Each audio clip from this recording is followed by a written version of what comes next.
Hey guys, it's Charlene. Thanks so much for joining me here on the ScrapbookPal YouTube channel. Today I'm going to show you how to make a beautiful card using the Lovely Layers water lily dies from Honeybee Stamps.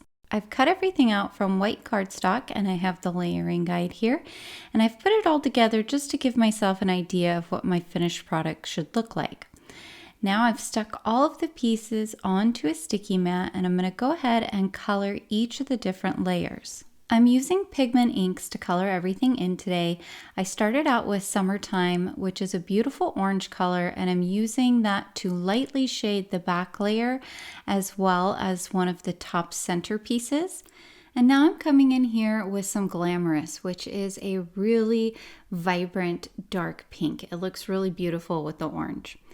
Now for those remaining pieces, I'm coming in with Charming Pink and I'm doing a very, very light coating of the ink on all of those pieces.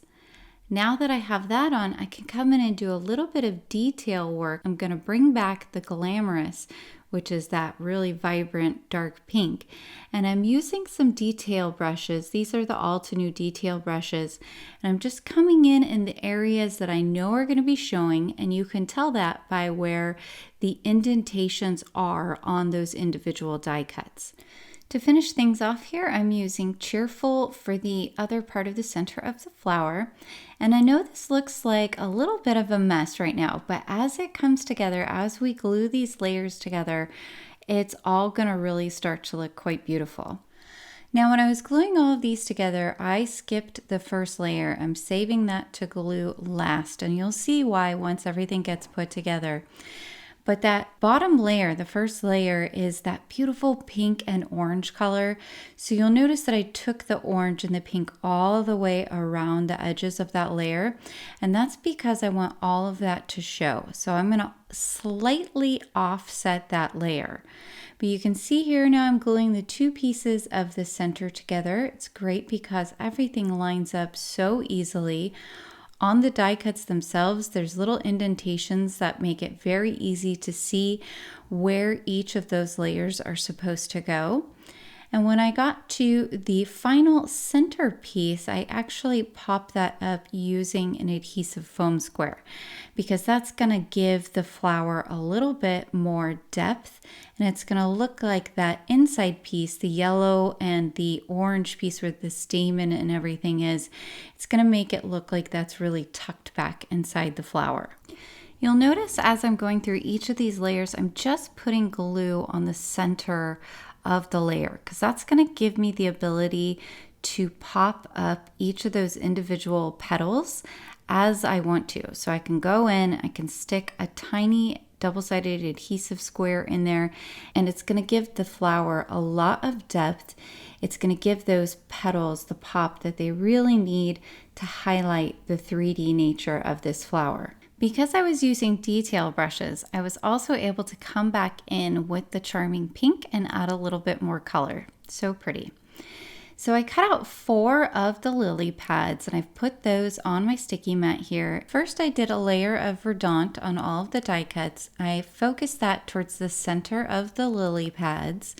And then I came in with green Oasis, which is a much darker green color. And I again used those detail brushes. I went all the way around the lily pads, and then I also went along all of the veining that was in the lily pads. Having these two contrasting greens allows you to have a lot of highlights in those lily pads.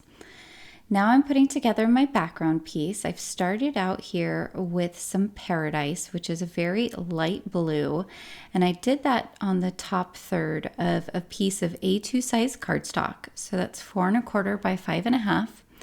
And then for my center strip of color, I brought in Belle, which is a really nice dark blue. And this blue was the color that I really wanted to highlight because this background is meant to look like water. For the bottom third, I'm using some Warm Breeze, which is kind of a turquoise color.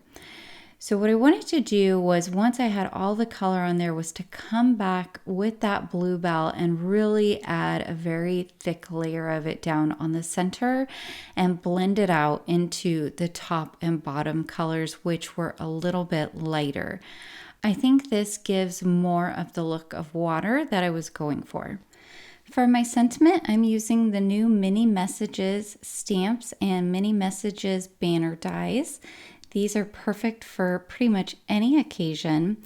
And I've picked out my sentiment, and I'm going to be doing some heat embossing on some dark blue cardstock. So I put down some anti-static powder tool. I use some Versamark embossing ink, and I'm stamping out my sentiment. Now I'm coming in with some white embossing powder and making sure that I have a nice crisp stamping there before I come in with my heat gun and melt that embossing powder. Then I can cut out the sentiment with the strip that I like the best from that banner die set.